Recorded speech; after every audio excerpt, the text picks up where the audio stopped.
Hey guys, and welcome to the Working Money channel. So this from the Cryptic Poet on Twitter. New, the first project submitted to the XRP Ledger Foundation GitHub repository by a team of RippleX devs, guys. It is coming, and this is the Java library to interact with the XRPL. I also got DJ Peter Vass breaking the same news here. An important milestone, RippleX submits its first project. So Ripple's developer team, RippleX, has submitted its first project to the GitHub repository of the XRP Ledger Foundation. It is a Java library with core functionality for interacting with XRP Ledger, a pure Java implementation of the core functionality necessary to interact with the XRP Ledger. While this library does not provide a network client, it does support the difficult tasks of XRPL serialization and transaction signing, and provides useful Java bindings for XRP Ledger objects and rippled request response objects. So a great milestone for RippleX, once called the Spring Initiative. This is the whole point of this, guys, trying to build the ecosystem, making more use cases for XRP. This is what's going to give the network value, and that is ultimately what is going to give the token value as well.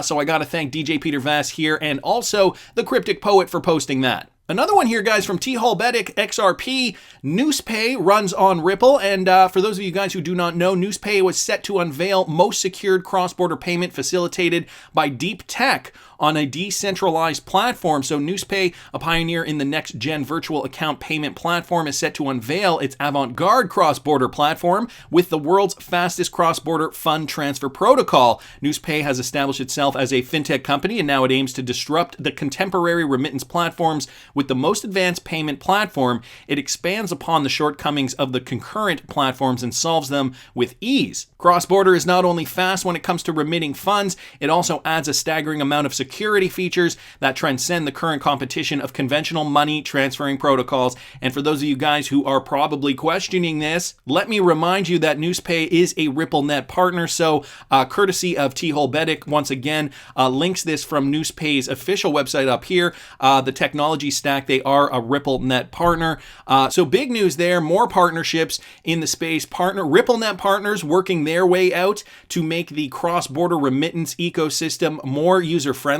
Of course, let's say Newspay has a competitor and they are seeing that Newspay is doing this. They're probably going to look into it and be like, oh, they use RippleNet. Maybe we should use RippleNet, or rather, we have to use RippleNet in order to keep in step with our competitors. And so this is how the snowball effect happens. Ripple starts with one client, then they start onboarding more and more. Of course, we know that they have over 350 banks and financial institutions that they are currently working with. So I'm sure a lot of those guys are competitors with one another. Newspay, just another company making cross-border payments more efficient using the RippleNet technology. And the Cryptic Poet brought this to our attention. Ripple partner Worldline announces a major strategic commercial acquiring alliance with ANZ Bank in Australia. So Worldline, a global leader in the payments industry, today announced the signing of a major strategic commercial acquiring alliance with ANZ Bank, one of the largest banks in the Asia Pacific and Australia, the third largest acquirer. And it looks like 20% of the share of transaction volumes are processed in Australia specifically.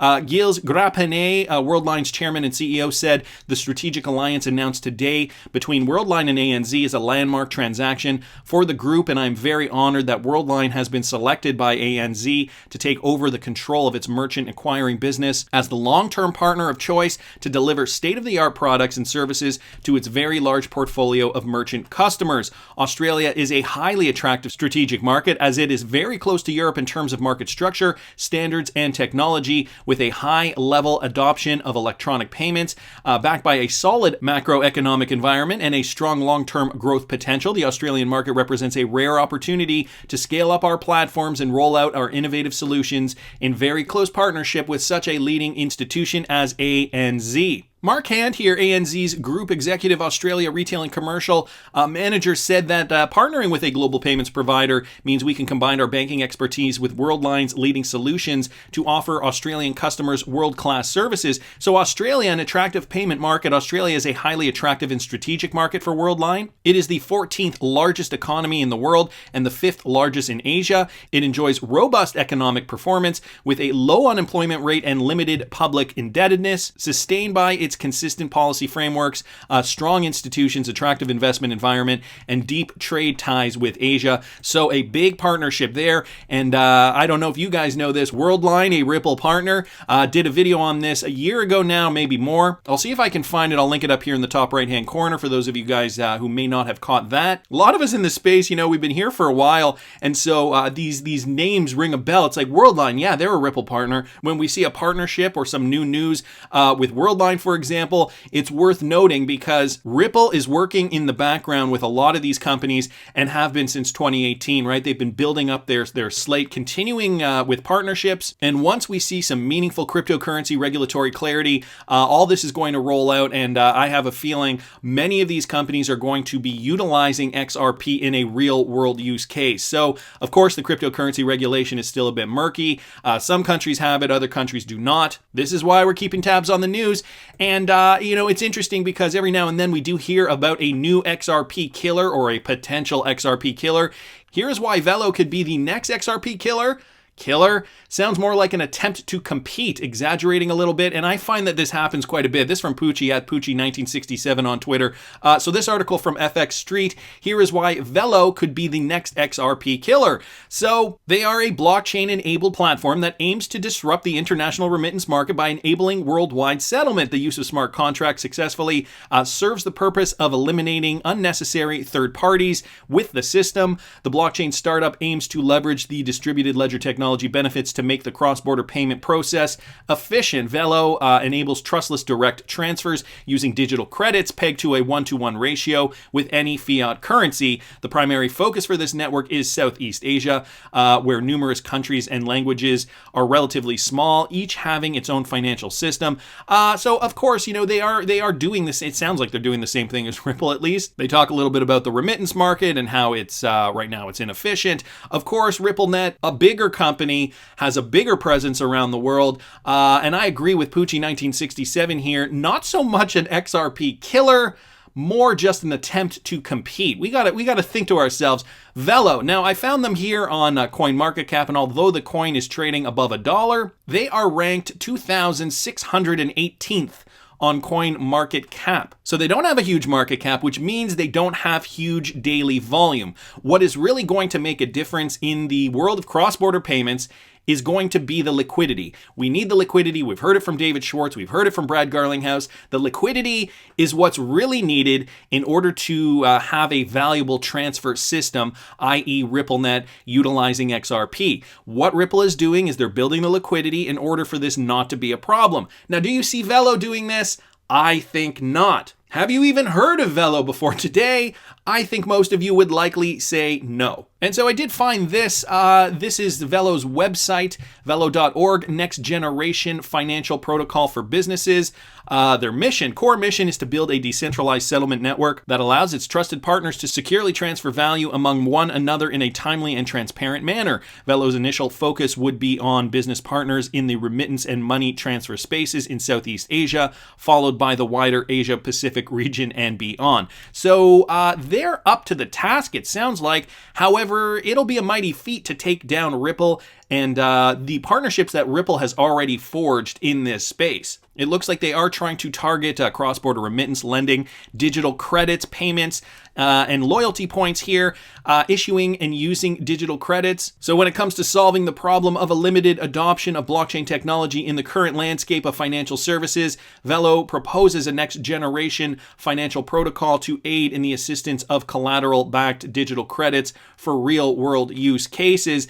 It does sound like they are trying to compete with Ripple. Clearly, it sounds like they're trying to do something kind of interesting. But at the end of the day, resources matter. Ripple's got deep pockets. They also have the partnership. Bringing me back to this article, not so much a Ripple killer. I mean, they could have a piece of the market share. I don't think they will have a lot, not nearly as much as what Ripple will have. It's going to be about building that liquidity, making sure that the XRP token in Ripple's case is very, very liquid, and that's where we're going to see the value. That's where we're going to see big strides being made. Nevertheless, I wanted to thank Poochie1967 for pointing us to this. And I also saw this, guys, from Crypto Addy, Dan Moorehead of Pantera Capital on XRP. This was a clip from the Real Vision podcast, so I will link the Real Vision podcast in the description of this video. And Crypto Addy actually points out a few poignant things out here. When talking about cryptocurrencies and the bull run that is going to occur, Dan Moorehead was initially placing his bets on Bitcoin as being that high yield investment. He has since shifted and is now saying that, you know, it's going to be a handful of altcoins that really outperform Bitcoin, he thinks, in this next rally. You know, as with 2017, the same thing happened in 2017. I don't know why he wouldn't have thought this to begin with. So he points that out at the beginning of this interview, but then he also says something very interesting. I have the Crypto Addy clip here. Here's what he has to say with regards to his XRP investment. Let me play you this. XRP is fueling the cross-border money movement that we had, you know, everybody in the industry has been talking about for a long time. Currently, blockchain-enabled cross-border money movement from the United States and Mexico is getting close to 10% of all of that very important $25 billion remittance corridor. So that's a huge success for our industry, that a use case that's really making people's lives better. And if you think about remittance, you know, for those of us in finance, the average remittance cost is 9%, and, you know, it's just a number, whatever, it's 900 basis points. But for the migrant, that's a month's wages, right? The migrant has to work for an entire month just to pay their remittance company. So if you can send it, you know, with crypto directly, it's almost free. If you have to, you know, pay an agent, you know, like Bitso or somebody like that, it's 1% or 2%. But it's still, you know, it's already changing people's lives. So there you go, guys, changing people's lives in ways that were once unimaginable. Now, again, I will link the entire thing from Real Vision. I just used the Crypto Addy clip there for ease of use, so thanks so much to Crypto Addy for posting that. But the entire interview is here. It is about 35 minutes long. A few people down here in the thread saying, indeed, real-world use case is so important. This coming from Matt Hamilton. Many of us live in a bubble in the top half of the global wealth spectrum. When you consider the average remittance fee is something like 7%, and Ripple wants to bring this down to 1%, it will have a massive global impact. Future Boy says here, cross-border payments are just one use case for XRP, and as we see with Flare now, there are already new ones, i.e. smart contracts, DeFi, etc. Brad Garlinghouse stated Ripple and others will bring multiple new use cases for XRP in other verticals and become the Amazon of the whole space. Crypto Addy responding, you know it, I know it, the world doesn't know it yet. But this is okay. This is okay, guys, because the price of XRP is still low. Right now, trading at about 48 cents. It's a great time to accumulate. Dan Moorehead of Pantera Capital, bullish on altcoins right now, seeing higher potential for alts. Obviously, he does say some positive things about XRP. The real use case, the real value, the real utility is going to bring really big moves. That's just my opinion, but I want to hear what you guys think. Please subscribe to the channel if you haven't already. Like the video if you like the content I'm providing. I always love hearing your comments. See you in the next one, guys.